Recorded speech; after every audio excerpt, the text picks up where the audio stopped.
Shalom, selamat pagi kami ucapkan kepada seluruh Bapak Ibu sedang jemaat Tuhan. Puji nama Tuhan, saat ini kita kembali bertemu, kita kembali bersatu untuk kita beribadah datang kepada Tuhan. Mari kita persiapkan hati kita, hidup kita. Mari kita berdoa bersama.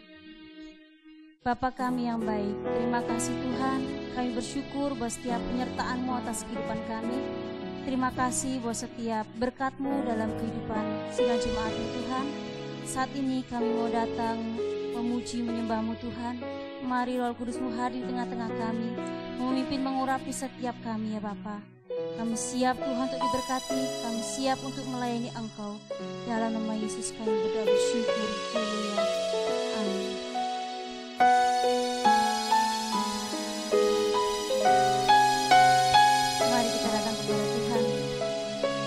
Yang terindah, Allah yang senantiasa hadir dalam setiap kehidupan kita.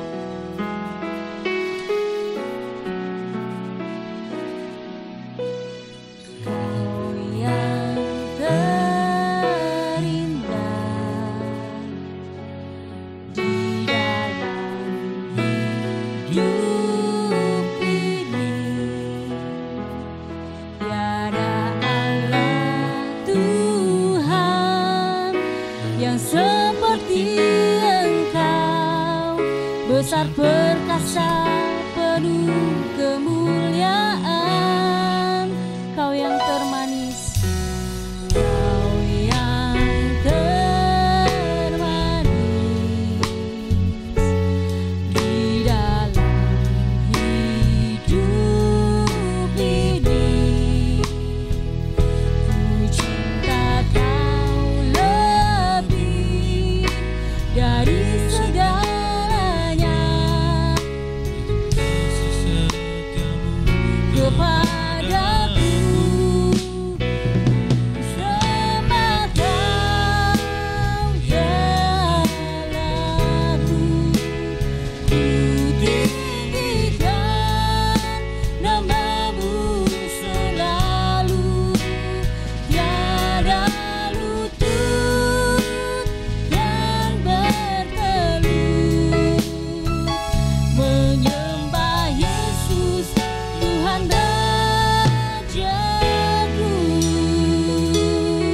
Katakan kembali, Kau yang terindah,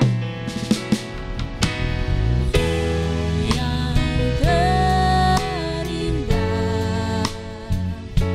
di dalam hidup ini.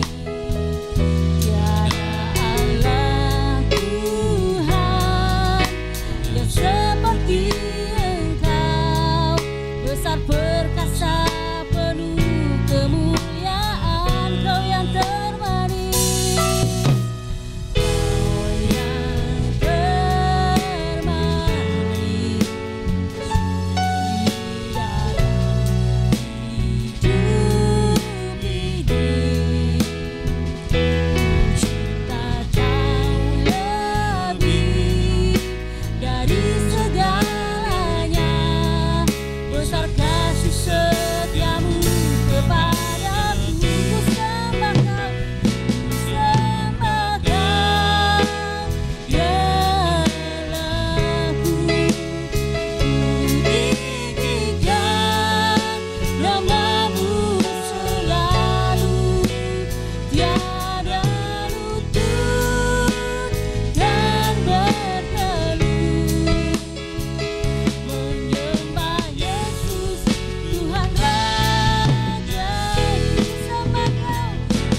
siap diberkati lebih lagi Tuhan. Kami siap lebih lagi dipenuhi dengan Roh-Mu Tuhan. Terima kasih Tuhan. Amin. Puji nama Tuhan. Kita semua adalah orang-orang pilihan Allah. Kita harus bersyukur karena kita memiliki Allah yang dahsyat, Allah yang kuat. Mari seluruh dunia kita akan memuji Tuhan dengan bersorak-sorai. Mari kita tinggikan nama Allah. Mari kita bersorak-sorai bagi Dia. Dari utara ke selatan terdengar pujian bagi Allah. Dari barat sampai ke timur, nama Yesus disanjung tinggi. Dari pulau-pulau, lembah-lembah, gunung-gunung yang tinggi, kemuliaannya disaksikan, kebesarannya diceritakan. Yesus, Yesus, nama Yesus, nama Yesus disanjung tinggi. Dari pulau-pulau, lembah-lembah, gunung-gunung yang tinggi. Allah dahsyat berkuasa, seluruh bumi sujud menyembah, tinggikan nama-Mu. Allah dahsyat berkuasa, seluruh bumi sujud menyembah, tinggikan nama-Mu.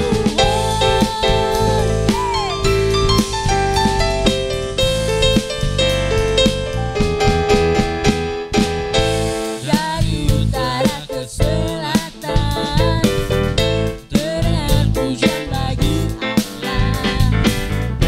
Dari barat sampai ke timur, nama Yesus disanjung tinggi. Dari pulau-pulau, lembah-lembah, gunung-gunung yang tinggi, kemuliaannya disaksikan, kebesarannya diceritakan. Yesus, Yesus, nama Yesus, nama Yesus disanjung tinggi. Dari pulau-pulau, lembah-lembah, gunung-gunung yang tinggi.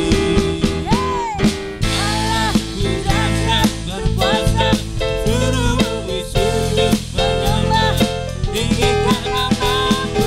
Allah dahsyat berkuasa, seluruh bumi sujud menyembah, tinggikan nama-Mu. Allah dahsyat berkuasa, seluruh bumi sujud menyembah, tinggikan nama-Mu. Allah dahsyat berkuasa, seluruh bumi sujud menyembah, tinggikan nama-Mu. Tinggikan nama-Mu. Tinggikan nama-Mu. Aku dahsyat.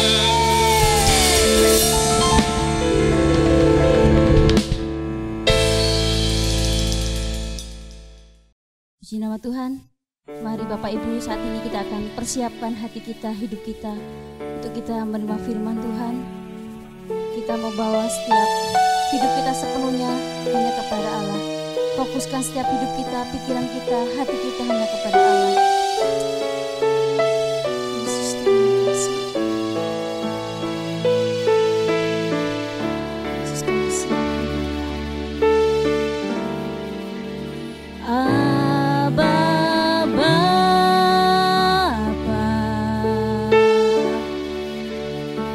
Abba Bapa, Kau segalanya, Kau segalanya.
Mari kita berdoa bersama-sama.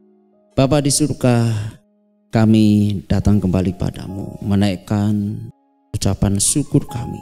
Terima kasih untuk kasih dan anugerah yang Kau limpahkan bagi kami, yaitu keselamatan jiwa kami, pemeliharaan yang sempurna, kekuatan dan penyertaan Tuhan kepada hidup kami.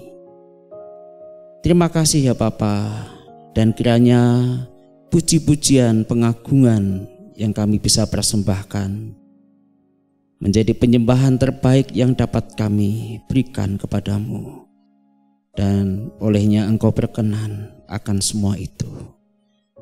Jika sebentar kami juga mau mendengarkan kebenaran firman-Mu, biarlah melalui firman-Mu kami dapat diberikan kekuatan, berikan pimpinan, tuntunan, dan pencerahan dalam pikiran kami, sehingga kami dapat menerapkannya, kasih Allah kepada sesama di dalam kehidupan kami sehari-hari. Terima kasih Bapa, di dalam nama Tuhan Yesus kami berdoa. Amin. Salam Bapak Ibu yang terkasih, pada kesempatan kali ini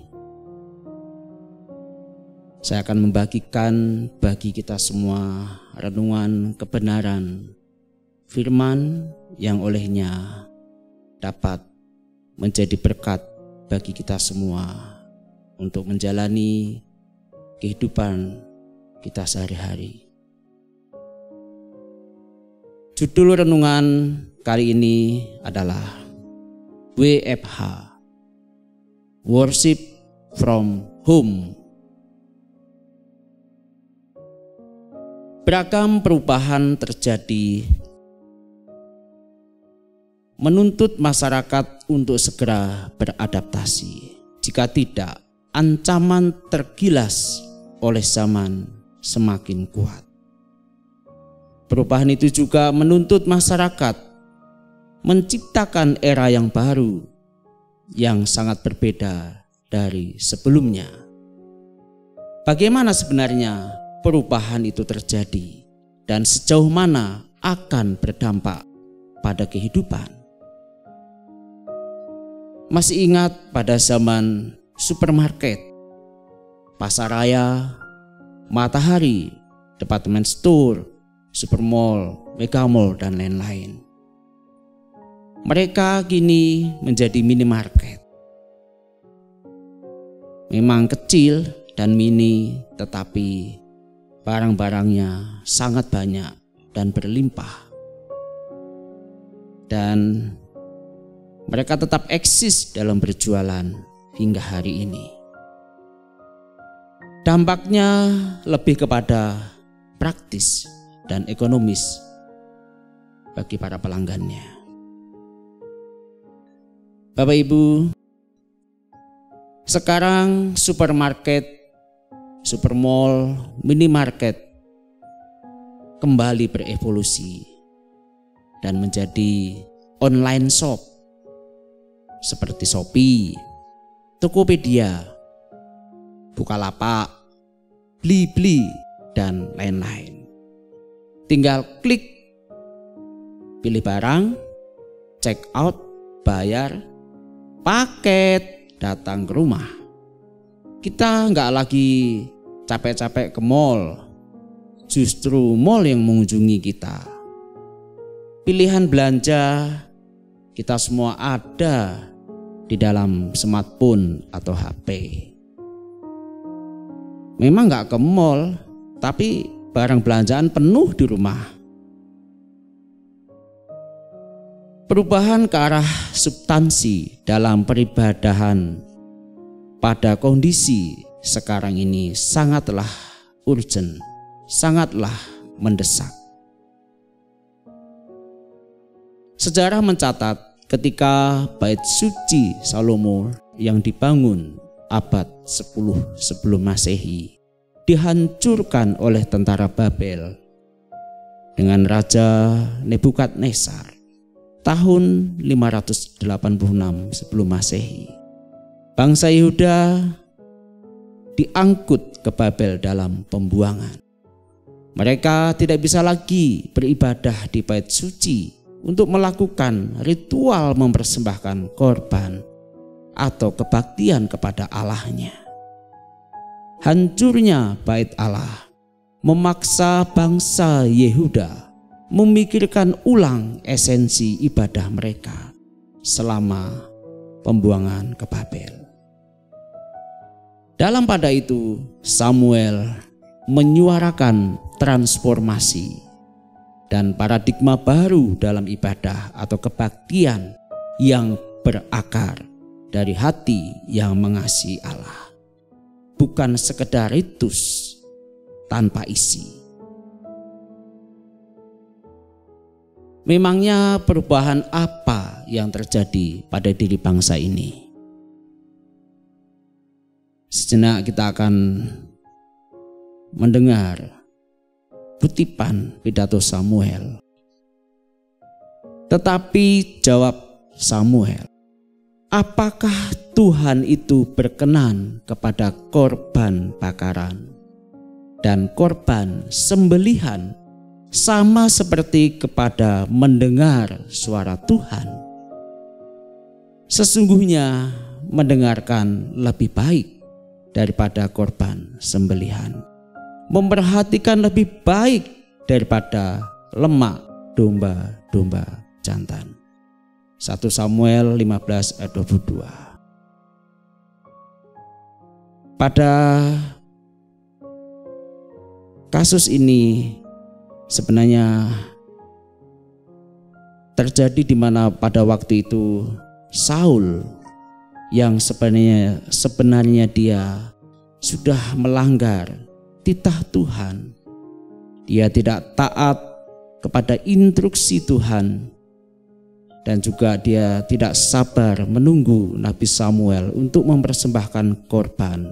Namun Saul melanggar dan akibatnya jabatan rajanya dicopot oleh Tuhan dan digantikan oleh orang lain.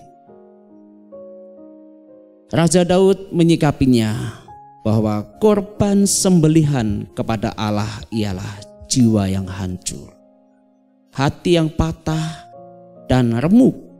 Tidak akan kau pandang hina, ya Allah.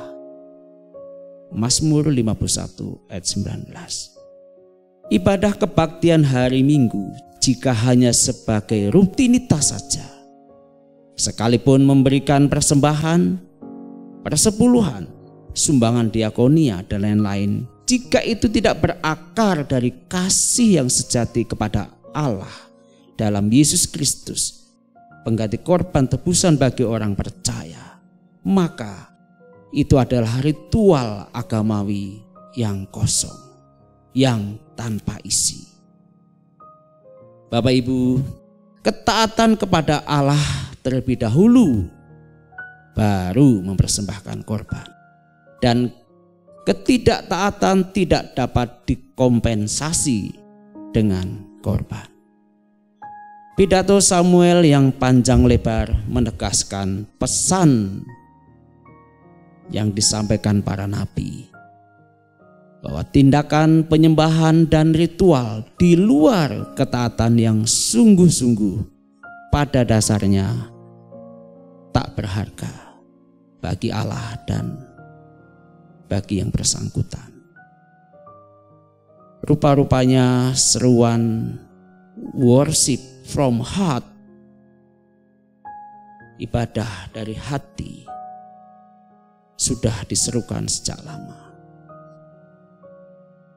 Kondisi hari ini kurang lebih sama dengan bangsa Yehuda ketika ada di dalam pembuangan. Mereka tidak dapat beribadah ke bait Allah. Mereka sembahyang, bertekun dalam pengajaran Taurat di rumah-rumah. Ini terdapat di dalam Ulangan 6 ayat 7. Dan inilah cikal bakal sinagog yang masa itu mereka lakukan. selebrasi ibadah di gereja, kegiatan pelayanan dan aktivitas pelayanan sampai hari ini masih dikunci oleh PSBB. Bukan hanya karyawan yang bernasib dirumahkan, ternyata kegiatan ibadah dan kebaktian pun bernasib sama, yaitu di PHK. Akhirnya ibadah pun dilakukan dengan online seperti hari ini. Namun memang beberapa sudah mulai membuka ibadah secara onsite. Dan sesuai pesan Pak Kongguan, WFH, Worship from Home, nah, yang sebelumnya Work from Home, dan Pak Kongguan juga menerapkan 3M, tidak kalah dengan protokol kesehatan. M yang pertama, sebelum ibadah online, mandi. M yang kedua, memakai baju yang rapi. Dan M yang ketiga, menjaga supaya di antara kita yang ibadah ini tidak mengantuk. Bapak Ibu, bukan suatu kebetulan jika masa pandemik ini kegiatan pelayanan gerejawi mendadak vakum dan hanya kegiatan secara virtual yang aktif. Mungkin masa ini diizinkan oleh Tuhan agar para pekerja di ladang Tuhan mengambil waktu untuk koreksi dan evaluasi atas seluruh aktivitas pelayanan gerejawi selama ini. Masih relevankah perangkat pelayanan gereja dengan kondisi zaman hari ini? Sementara kita mengetahui betapa orang-orang di luar, di sekitar kita yaitu masyarakat, membutuhkan pelayanan dari gereja. Memang gereja adalah realitas sosial. Kita memiliki peran dan fungsi di masyarakat.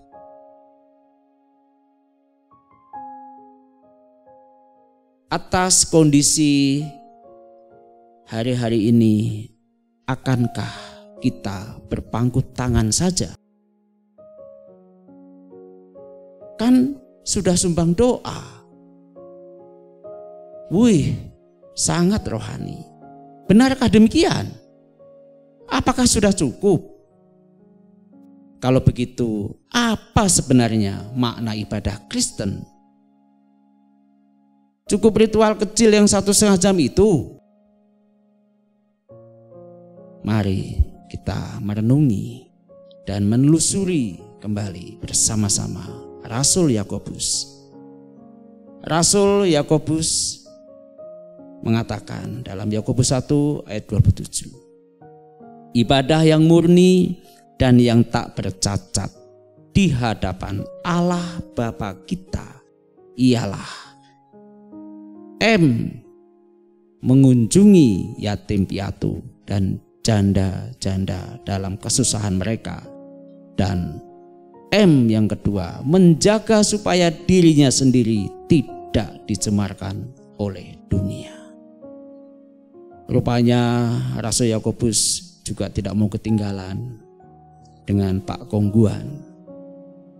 Dia menetapkan 2M. Yang pertama,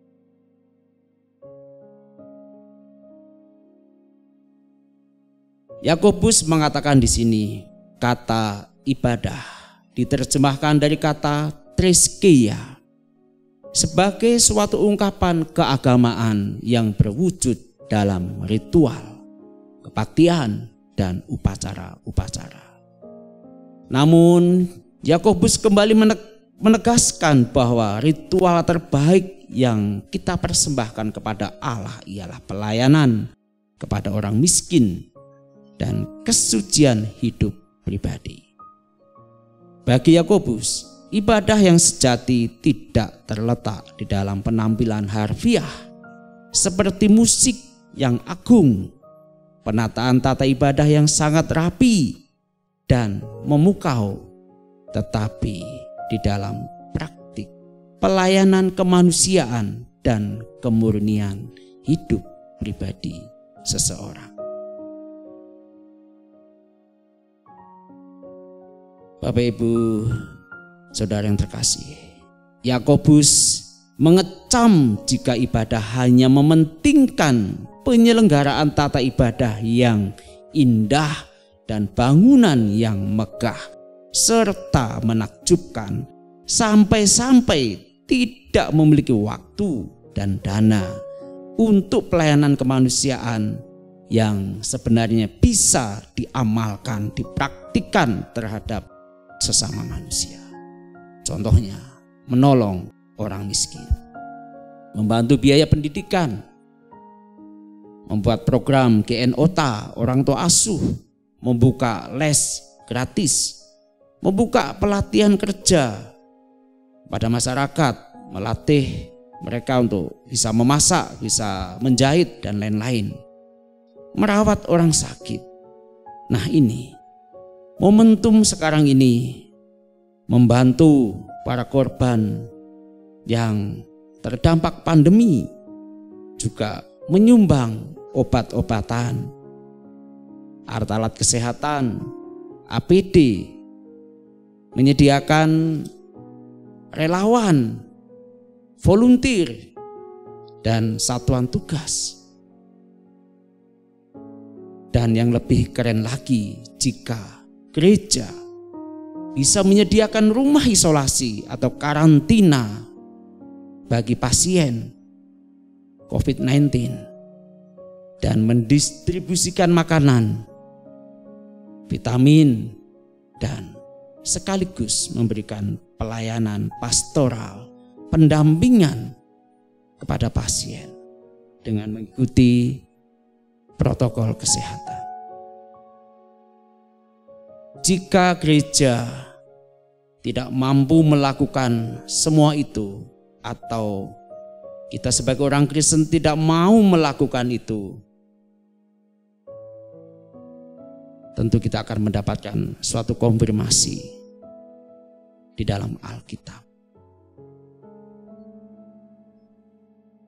Allah yang tinggal di rumahnya yang suci adalah Bapa anak yatim dan pembela para janda. Mazmur 68 ayat 6.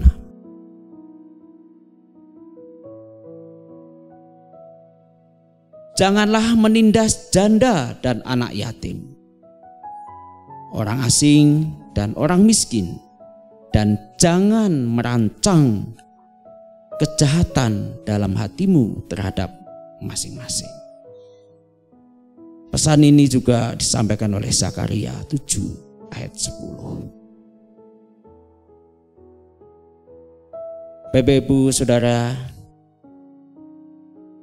kegiatan keagamaan kita seharusnya memiliki dampak yang bisa dirasakan di rumah, di keluarga.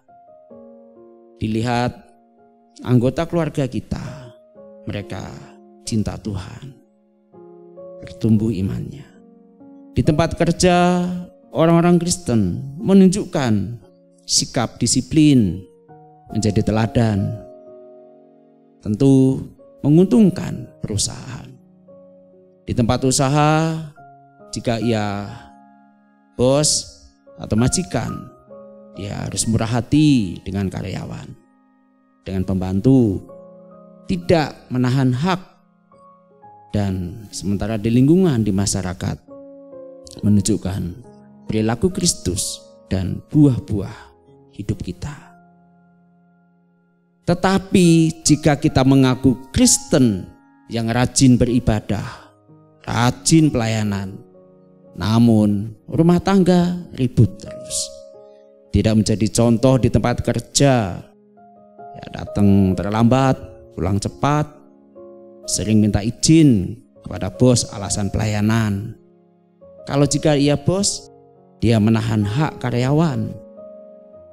Ingat ya Bapak Ibu, kalender Masehi kita hanya 30 hari dalam sebulan. Dan di mata masyarakat, jangan sampai orang Kristen dicap antisosial, julid, sengke, bin butut, ya pelit, bayar parkir di gereja dari zaman rupiah sampai gopay, zaman e-money masih 2.000 rupiah, itu masih minta kembalian. Maka kata Yakobus ini adalah kemunafikan. Bapak Ibu, menurut nabi-nabi PL dan ajaran Yesus sendiri, Allah sangat kritis terhadap agama jika di dalam kebaktian keagamaan yang tidak ada sangkut pautnya dengan kehidupan nyata. Pelayanan kasih yang tidak datang dari hati, maka hati Allah akan sangat tersakiti. Pandemi COVID-19 mengantar kita kepada pemahaman baru makna ibadah yang tidak lagi ritus, tidak lagi ritual, tetapi beralih kepada ketaatan, pengajaran firman, mengasihi Allah dan sesama yang terejawantahkan, termanifestasikan dalam kehidupan sehari-hari di mana kita berada. Amin. Untuk kebenaran firman Tuhan, mari kita berdoa. Bapa di surga, kembali kami menaikkan ucapan syukur kami dan terima kasih untuk kebenaran firman yang telah kami dengar. Kiranya Engkau memberkati, memateraikan firman-Mu ini, sehingga kami dapat melakukan, menerapkan kasih Allah kepada sesama kami, yang merupakan perwujudan kami sebagai anak-anak-Mu, menjadi warga kerajaan surga yang memiliki dampak di masyarakat. Dan ini yang menyenangkan hati Tuhan, memuliakan Tuhan. Terima kasih Bapa. Terpujilah nama-Mu. Di dalam nama Tuhan Yesus kami berdoa. Amin. Atas nama jemaat kami mengucapkan terima kasih untuk pelayanan Bapak Andreas Sujoko yang boleh memberkati kita dalam pemberitaan firman Tuhan, dan juga seluruh tim ibadah online yang sudah mempersiapkan ibadah ini sedemikian rupa sehingga kita boleh diberkati, termasuk jemaat yang dengan setia mendukung dalam doa dan juga dana. Tuhan memberkati pelayanan saudara dan segala jerih payah saudara tidak akan sia-sia. Mari kita akhiri ibadah kita hari ini dengan doa penutup dan sekaligus doa berkat. Bapa, kami mengucap syukur, kami berterima kasih untuk seluruh rangkaian ibadah yang boleh kami selenggarakan. Biarlah Engkau memberkati hamba-hamba-Mu yang telah melayani. Berkati segala jerih payah kami, jerih lelah kami dalam kami mengurus setiap jiwa-jiwa yang Engkau percayakan melalui ibadah hari ini. Biarlah juga ibadah ini boleh memberkati banyak orang. Terima kasih Bapa, kalau sebentar kami kembali melakukan aktivitas kami, biarlah berkat-Mu turun atas kami sekalian. Jemaat yang dikasihi Tuhan, arahkan hatimu, kedangkan tanganmu, terimalah berkat Tuhan. Tuhan memberkati engkau dan melindungi engkau. Tuhan menyinari engkau dengan wajah-Nya dan memberi engkau kasih karunia. Tuhan menghadapkan wajah-Nya kepadamu dan memberi engkau damai sejahtera. Berkat itu datang dari Allah Bapa kita di surga, kasih sayang dari Tuhan kita Yesus Kristus, serta pimpinan penyertaan dari Roh Kudus akan menyertai engkau mulai dari hari ini sampai Maranatha. Tuhan datang kedua kali menjemput kita sekalian dalam awan-awan permai. Sama-sama ini berkati, kita berkata amin. Selamat pagi, Tuhan Yesus memberkati kita sekalian.